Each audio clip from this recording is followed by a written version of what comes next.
Quand Alpha Condé tacle Mamadi Doumbouya, l'ancien président guinéen et le chef de la junte qui l'a renversé en septembre 2021 se sont tous deux adressés aux Guinéens à l'occasion du Nouvel An.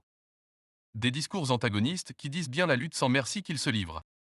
Il était 21 heures à Conakry, ce 31 décembre, lorsque le président de la transition guinéenne, Mamadi Doumbouya, est apparu à la télévision publique.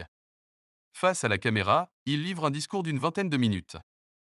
Il lit lentement, parfois avec hésitation, et annonce une étape clé de la transition. Au cours de la nouvelle année sera soumise à référendum une nouvelle constitution qui nous ressemble et nous rassemble, approuvée par le peuple, qui n'est pas du copier-coller, mais qui s'inspire du passé pour bâtir ensemble notre avenir. Silence sur l'agenda électoral. Ce référendum n'est que l'un des 10 chantiers dont l'exécution constitue pour la junte au pouvoir un préalable au retour à l'ordre constitutionnel, au même titre par exemple que le recensement général de la population. Mais Mamadi Doumbouya affiche, en ce dernier jour de l'année 2023, sa satisfaction. Mainmise sur les mairies.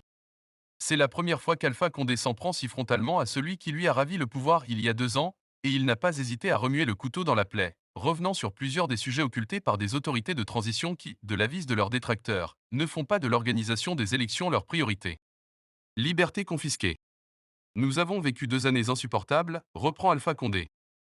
La confiscation de nos libertés, débutée le 5 septembre 2021, jour du putsch, a atteint son paroxysme en 2023. Au cours de cette année, la junte nous a privés des libertés les plus élémentaires, celle d'exprimer nos opinions, de nous rassembler, d'échanger sans violation du secret de notre vie privée, celle de nous déplacer, de vivre sans avoir peur d'une arrestation arbitraire, d'un jugement orienté et d'un emprisonnement sans fin. Un incendie meurtrier évitable? Événement majeur de cette fin 2023 en Guinée, l'explosion du principal dépôt d'hydrocarbures de Kaloum, qui a fait une vingtaine de morts, a également fait l'objet d'une passe d'armes entre l'ancien président et le nouveau. Un bilan économique diversement apprécié. Mamadi Doumbouya a également vanté la résilience de l'économie nationale, qui se porte bien malgré la conjoncture mondiale.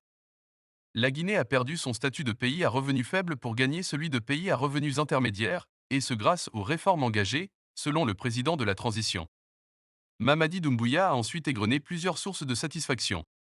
Alors que Mamadi Doumbouya promet une Guinée émergente, plus solidaire, sûre et tolérante, Alpha Condé annonce des lendemains incertains. Bientôt, très bientôt, cette équipe ne pourra plus payer les salaires des fonctionnaires et faire face aux dépenses exorbitantes et surfacturées dans les travaux publics.